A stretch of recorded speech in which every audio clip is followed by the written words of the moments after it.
Hello students, last session में हम लोग बैलेंसिंग ऑफ केमिकल इक्वेशंस देखे थे जिसमें कुछ एक्सरसाइज किए थे। तो कल मेरा एक सब्सक्राइबर का मैसेज आया था, तो उसने कुछ केमिकल बैलेंसिंग के रिगार्डिंग कुछ क्वेश्चंस किए थे जिसके हम लोगों ने हल किया था और उनका कंफ्यूजन को दूर किया था। तो मुझे लगा कुछ और क्वेश्चंस करना चाहिए जो सरल हो और सिंपल हो, जिससे आपको आसानी से समझ में आए। तो आइए कुछ क्वेश्चंस देखते हैं। तो हम लोग लेते हैं, इसके लिए पहला क्वेश्चन लेते हैं।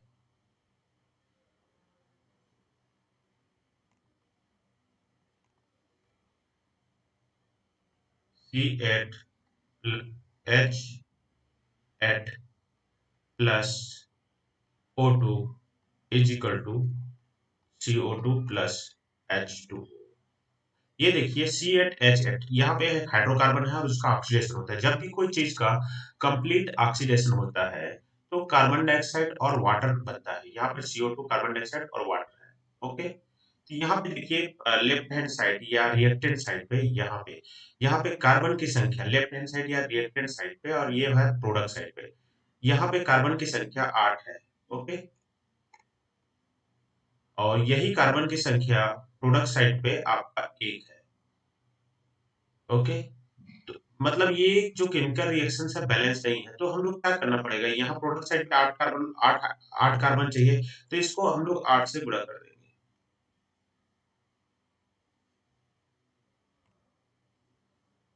ओके, ये 8 से गुणा कर देते, तो यहाँ पे हम लोग 8 से गुणा कर देते हैं, ये हो गया। तो अभी कार्बन बैलेंस हो गया। ओके, ये कार्बन बैलेंस हो गया। अभी ये हाइड्रोजन के केस में आते हैं। जनरली मैंने बोला गया है सबसे पहले केमिकल इक्वेशंस को लिख लेते हैं, उसके बाद सबसे ज्यादा फ्रीक्वेंसी आने वाला एटम या मेटल या नॉन मेटल को हम लोग बैलेंस करते हैं। तो यहाँ पे सबसे ज्यादा फ्रीक्वेंसी कार्बन का है, उसके बाद हाइड्रोजन का भी बराबर है, बट कार्बन को पहले करेंगे, उसके बाद हाइड्रोजन और ऑक्सीजन, और लास्ट में सबसे पहले मैं बोला था हाइड्रोजन और ऑक्सीजन को करेंगे। तो अगर लेकिन यहाँ पे हाइड्रोजन जो जुड़ा है कार्बन के साथ जुड़ा हुआ है, प्लस ये जो रिएक्शन देखिए ऑक्सीडेशन रिएक्शन है, ऑक्सीजन के साथ क्रिया कर रहा है, तो कार्बन का ऑक्सीडेशन से देखिए CO2 बनता है। ओके, और हाइड्रोजन के ऑक्सीडेशन से H2O बनता है। तो हमको ऑक्सीजन की मात्रा कितना मिलेगा वो डिपेंड करता है कार्बन और हाइड्रोजन पे, रिएक्शंस की मात्रा। तो सबसे पहले उसके बाद हम लोग हाइड्रोजन का करेंगे। कार्बन का कर लिए, कार्बन यहाँ पे 8 है, कार्बन यहाँ पे 8 हो गया। उसके बाद हाइड्रोजन का करते हैं। हाइड्रोजन का संख्या यहाँ पे 8 है रिएक्टेंट साइड पे, अभिकारक साइड पे। अभी देखिए उत्पाद साइड या मतलब प्रोडक्ट साइड पे आ, आपका हाइड्रोजन का क्वांटिटी कितना है, यहाँ पे 2 है। ओके, यहाँ पे 2 है। तो क्या करना पड़ेगा, इसको 4 से मल्टीप्लाई कर देंगे तो ये हो जाएगा 8। चलिए 4 से मल्टीप्लाई कर देते हैं। अब देखिए कार्बन 8 है, कार्बन 8 है। हर बार जब भी इक्वेशंस पे आप कुछ मल्टीप्लिकेशन या गुणांक से आप गुणा करते हो तो आप एक बार सभी को देखो, कोई डिस्टर्ब थोड़ी हुआ है। कार्बन यहाँ 8 है, कार्बन 8 है, हाइड्रोजन 8 है, हाइड्रोजन 8 है। अभी बचा ऑक्सीजन, यहाँ पे 2 है। ओके, लेकिन यहाँ पे देखिए, यहाँ पे ऑक्सीजन है तो 16 यहीं पे है, और यहाँ पे देखिए 4 यहाँ पे है। टोटल यहाँ पे 20 आपका ऑक्सीजन है। तो क्या करना पड़ेगा, यहाँ पे हम लोग को 10 से मल्टीप्लाई कर देंगे, तो ये लेफ्ट है रिएक्टेंट साइड में 10 से मल्टीप्लाई कर देंगे, यहाँ पे 10 लगा देंगे।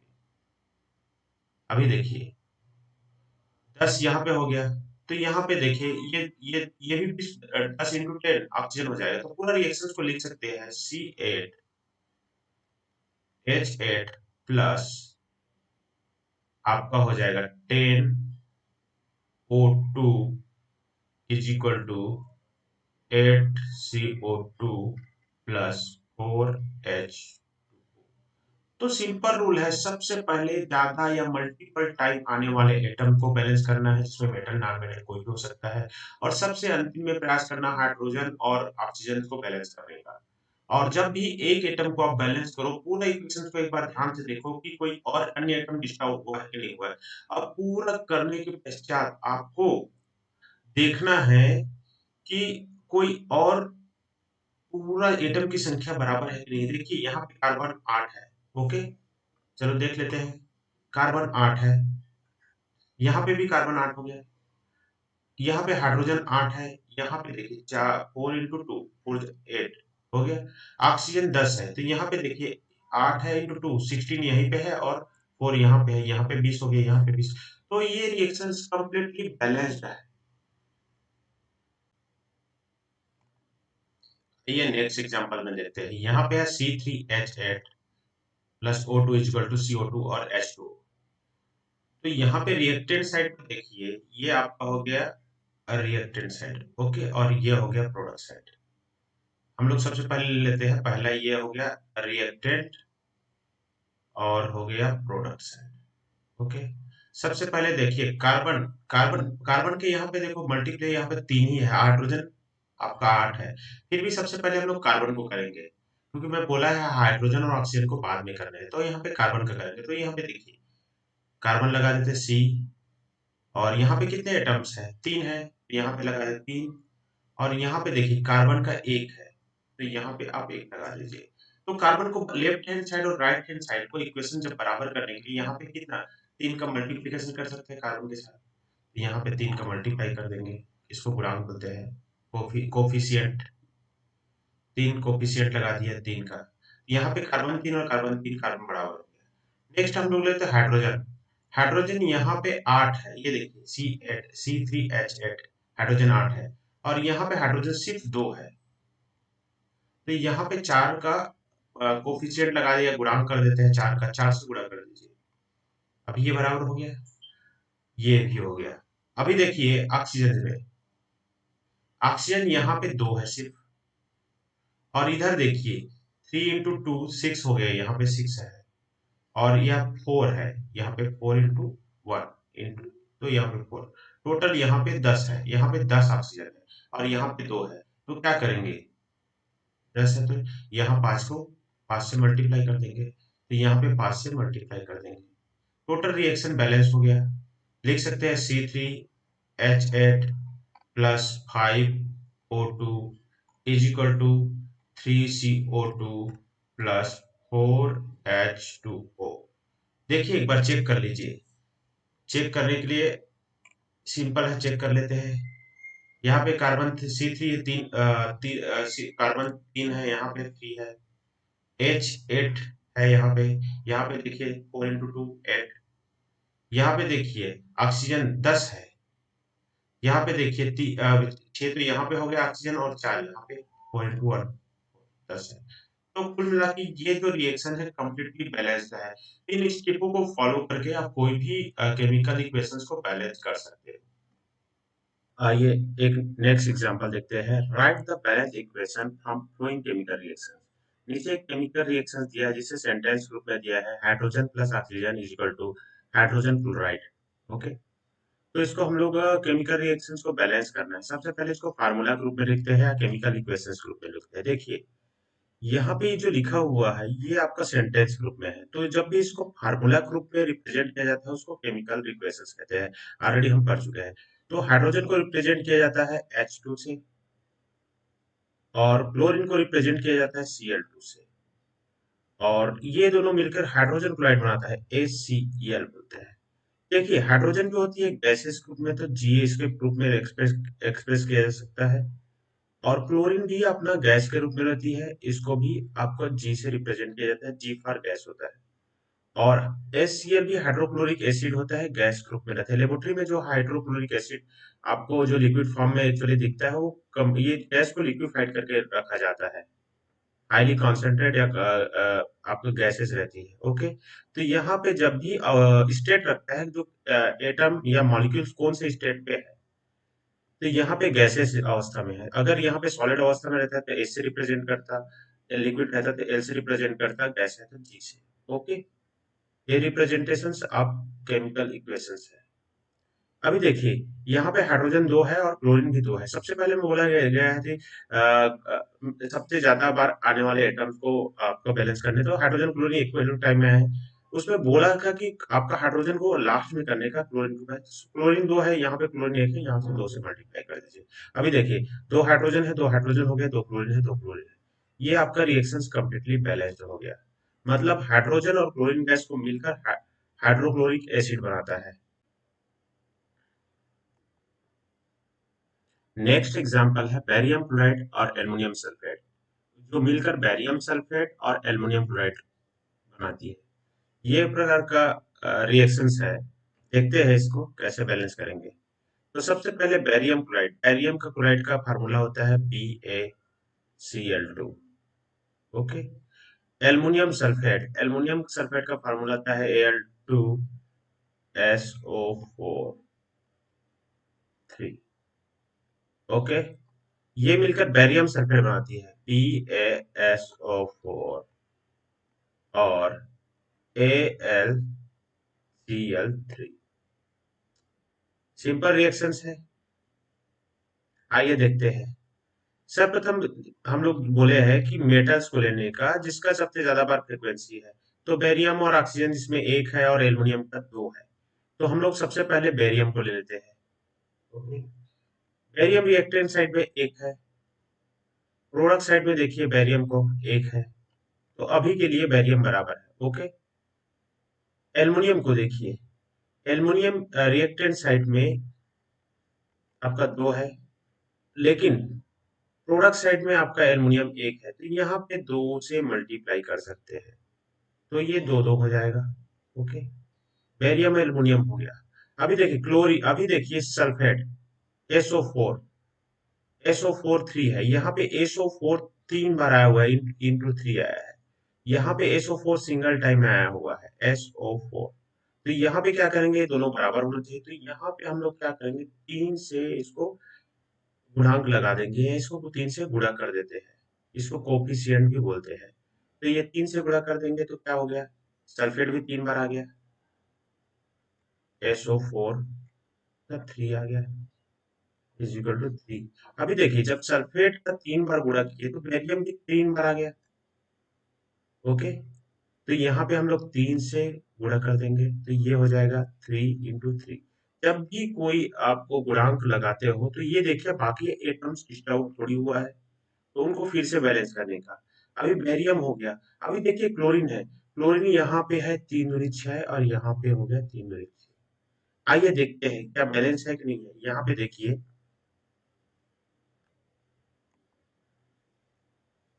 Ba3 है, 3 बार आया हुआ है Ba। यहाँ पे Ba 3 बार आया हुआ है। SO4 3 बार आया हुआ है, ये देखिए 3 × 4 1। यहाँ SO4 3 बार आया हुआ है। क्लोरीन एल्युमिनियम यहाँ 2 बार आया हुआ है, यहाँ पे एल्युमिनियम 2 बार आया हुआ है। अभी क्लोरीन यहाँ पे 3 × 6 बार आया हुआ है, यहाँ पे 2 × 3 6 बार आया है। ये जो रिएक्शन है कंप्लीटली बैलेंस्ड है। सिर्फ क्या करना है आपको, सबसे पहले मल्टीपल आने वाले एटम को सेलेक्ट करना है और रिएक्टेंट साइड और प्रोडक्ट साइड में उसकी संख्या का पता लगाना है। एक बार आपको दोनों साइड का पता लगा लिए तो जिस साइड कम हो उस साइड आपको कोफिशिएंट या गुणांक लगाना है उतना ही, ताकि उसका लेफ्ट हैंड साइड या रिएक्टेंट साइड और प्रोडक्ट साइड आपका बराबर हो जाए। एक बार बराबर हो जाने के पश्चात आपको पूरा देखना है कि उसको बराबर करने में दूसरा एटम में किसी प्रकार का डिस्टर्बेंस थोड़ी आया है। अगर एक बार पूरा कंप्लीट उसका बैलेंस हो जाता है, दूसरा एटम सेलेक्ट करना है, फिर उसको भी उसी तरीके से बैलेंस करना है। फिर एक बार चेक करना है कि दूसरा एटम डिस्टर्ब थोड़ी हुआ है जिसको पहले से बैलेंस किया है। फिर उसके बाद तीसरा एटम सेलेक्ट करना है और इस प्रकार की प्रोसेस को तब तक करना है जब तक आपका रिएक्शन कंप्लीटली बैलेंस ना हो जाए। एक बार बैलेंस होने के पश्चात कंप्लीटली फिर से चेक करना है। ये प्रोसेस आप करेंगे तो कभी भी गलतियां नहीं होगी।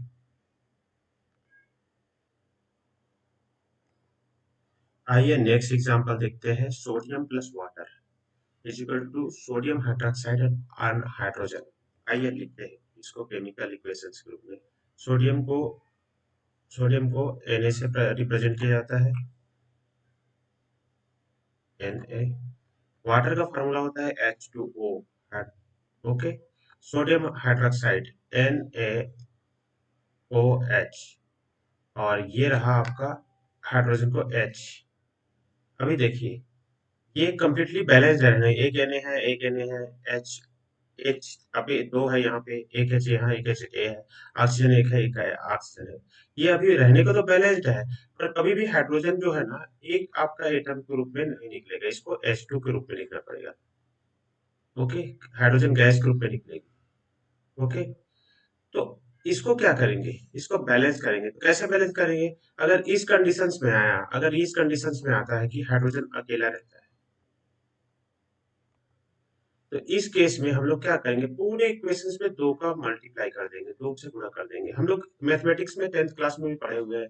आपका लेफ्ट हैंड साइड और राइट हैंड साइड पे कोई भी संख्या को गुणा भाग या जोड़ सकते हो, उससे कोई इक्वेशंस पे कोई प्रभाव नहीं पड़ता।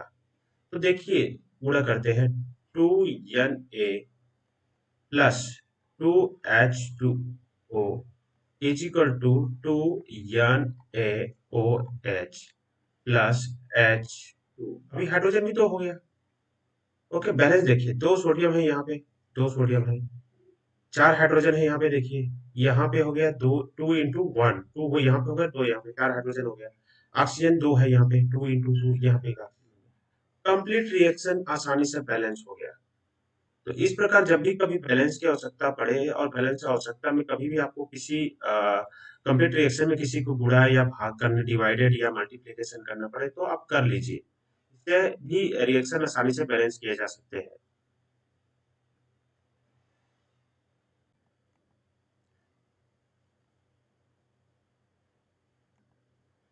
Right a chemical equation with state symbols for the flowing reactions. आपको रिएक्शन को बैलेंस करना है, प्लस कौन सा अवस्था का आपका है और उसका सिंबल्स क्या है आपको यहाँ लिखना है। तो आइए देखते हैं। बेरियम क्लोराइड, फार्मूला होता है बेरियम क्लोराइड का BaCl2 and sodium sulphate in water. Sodium sulphate, sodium sulphate का फार्मूला होता है Na2SO4। ये इसमें देखिए, यहाँ पे लिखे सॉल्यूशन। आप सॉल्यूशन जब लिखेगा तो आपको लिक्विड स्टेट डालना पड़ेगा। ये दोनों लिक्विड स्टेट में है, सॉल्यूशन में है। ये रिएक्ट करके इंसॉल्युबल बेरियम सल्फेट बनाता है, बेरियम सल्फेट BaSO4 बनाता है। यहाँ पे इंसॉल्युबल वर्ड यूज किया गया है। तो इंसॉल्युबल जब भी वर्ड यूज किया है, मतलब ये है आपको प्रेसिपिटेट ग्रुप में है, तो यहाँ पे एस लिखना है, solid. And solution of sodium chloride, तो सोडियम क्लोराइड बनता है NaCl, ये सॉल्यूशन ग्रुप में है, तो यहाँ पे लिक्विड। ये हो गया रिएक्शंस। यहाँ पे ध्यान से देखिए, BaCl2 है, Na2SO4 है, ये पॉजिटिव है, Na और Ba ये पॉजिटिव है, यहाँ पे क्लोरीन आयन निगेटिव है, सल्फेट आयन निगेटिव है। तो यहाँ पे रिप्लेसमेंट रिएक्शंस होता है, सोडियम क्लोराइड बन जाती है, ये इसका क्लोरीन को ले लेता है, उसका सल्फेट भी ये ले लेता है। ओके, आइए देखते हैं यहाँ पे बैलेंस है कि नहीं, ये देख लेते हैं। यहाँ पे दो Ba है, एक 1 Ba है, यहाँ पे बेरियम भी 1 है। सोडियम देखिए यहाँ पे 2 है, तो यहाँ पे 2 सोडियम लगा दीजिए, सोडियम भी 2 हो गया। ओके, क्लोरीन देखिए यहाँ पे 2 है, यहाँ पे 2Cl है, 2 क्लोरीन है, और सल्फेट यहाँ पे सिंगल है और यहाँ पे सल्फेट। कंप्लीट रिएक्शन लिख लीजिए और वहां पे आपका स्टेट सिंबल भी लिखना है, लिक्विड है गैस है। तो यहाँ पे दे देता है, जब भी सॉल्यूशन वर्ड यूज किए कोई सेंटेंस में, तो आपका लिक्विड रहेगा। प्रेसिपिटेट या सॉलिड शब्द यूज किए तो आपको ये आपका सॉलिड रहेगा। उसके अलावा गैस तो आप जानते ही होंगे कौन से गैस का है। नेक्स्ट एग्जांपल देखिए, सेम रहेगा आपका। इसमें बोला गया है सोडियम हाइड्रोक्साइड सॉल्यूशन NaOH का सॉल्यूशन, यहाँ पे लिक्विड बोल देता हूँ। React with hydrochloric acid HCl, यहाँ पे एसिड सॉल्यूशन बोला है, तो यहाँ पे ये भी लिक्विड पे है। Okay, produce sodium chloride solution, NaCl solution बनाता है, एंड वाटर H2। देखिए रिएक्शंस, यहाँ पे भी देखिए, सोडियम, सोडियम यहाँ पे है, सोडियम क्लोराइड सॉल्यूशन है, यहाँ पे लिक्विड है और यहाँ पे लिक्विड। अब देखिए बैलेंस है कि नहीं है। सोडियम होता है क्लोरीन के साथ रिएक्ट करके NaCl बना लेता है। ये देखिए NaCl, 1 सोडियम है, यहाँ पे 1 सोडियम है, एक क्लोरीन है, यहाँ पे एक क्लोरीन है। ओके, यहाँ पे देखिए आपका H2, 2 हाइड्रोजन है, यहाँ पे देखिए 2 हाइड्रोजन और एक ऑक्सीजन है, तो कुछ करने की आवश्यकता ना पड़ी। टोटल केमिकल रिएक्शंस बैलेंस्ड है। अभी इसके प्रीवियस एग्जांपल में आपको लगा होगा कि फार्मूला कैसे याद करें। केमिस्ट्री में एक्चुअली आपको फार्मूला याद करने की आवश्यकता नहीं पड़ती। आने वाले सेशंस में मैं आपको वैलेंसी के बारे में बताऊंगा, जिसमें फार्मूला कैसे बनता है। जैसे एक एग्जांपल ग्रुप में आपको बताता हूं मैं, सपोज मैंने लिखा बैरियम सल्फेट, तो मैंने यहाँ पे लिख दिया बैरियम सल्फेट ग्रुप में BaSO4 लिख दिया, लेकिन मैंने जब सोडियम सल्फेट लिखा Na2SO4 क्यों लिखा? यहाँ पे सोडियम को दो लेने की आवश्यकता पड़ी, बैरियम सिर्फ एक ही में क्यों आवश्यकता पड़ी? तो आने वाले सेशन में इस तरह के क्वेश्चंस को मैं आपको बताऊंगा, जिससे आपको केमिस्ट्री में फार्मूला याद करने की आवश्यकता नहीं पड़ेगी। हालांकि अभी मैं थोड़ा सा आपको बता देता हूँ। देखिए, बेरियम आपका आपका ग्रुप 2 का आपका एलिमेंट है। ओके, ग्रुप 2 में हम लोग देखे थे बेरियम, एल्युमिनियम। तो बेरियम का एटॉमिक नंबर होता है 4। पहले कक्ष में 2 इलेक्ट्रॉन होता है, दूसरे कक्ष में 2 इलेक्ट्रॉन होता है। इसके पहले प्रीवियस वीडियो में बता दो, जब अंतिम कक्ष पे 2 इलेक्ट्रॉन होते हैं, क्लास 9 में हम लोग बोर का रूल पढ़े थे। तो ये क्या करेगा, आप अंतिम कक्ष में इसको 8 इलेक्ट्रॉन चाहिए स्टेबल होने के लिए, तो क्या करेगा, ये 2 इलेक्ट्रॉन किसी को दे देगा। तो ये क्या था, 2 इलेक्ट्रॉन जब देगा तो ये क्या करेगा, Ba2 प्लस आयन बनाएगा इजिली, आसानी से। तो हमेशा Ba2 प्लस आयन बनाता है। और सल्फेट में देखिए, सल्फेट में हमेशा SO4 2 माइनस होता है। तो जब भी कोई कंपाउंड बनेगा, तो देखिए Ba2 प्लस और SO4 2 माइनस। तो ये जब भी कोई कंपाउंड बनता है, कंपाउंड क्यों बनता है, क्योंकि आपका जो आवेश है, चार्ज है, उसको आपस में रिएक्ट करके न्यूट्रल कंडीशन चाहिए। एक इनर्ट एरिया बोलते हैं, एक स्थायी अवस्था प्राप्त करता है। तो स्थायी अवस्था कब प्राप्त करेगा, जब इसमें चार्ज होता है, न्यूट्रलाइज हो जाएगा। 2 प्लस है, 2 माइनस है, तो इसका एक एटम और इसका भी एक एटम आपस में रिएक्ट करेंगे, BaSO4, और चार्ज 2 प्लस है, 2 माइनस है, तो एक एक रहेगा। ये इस तरीके BaSO4 बना। सोडियम में देखिए, सोडियम आपका आता है ग्रुप 1 में आता है। सोडियम का एटॉमिक नंबर होता है 11,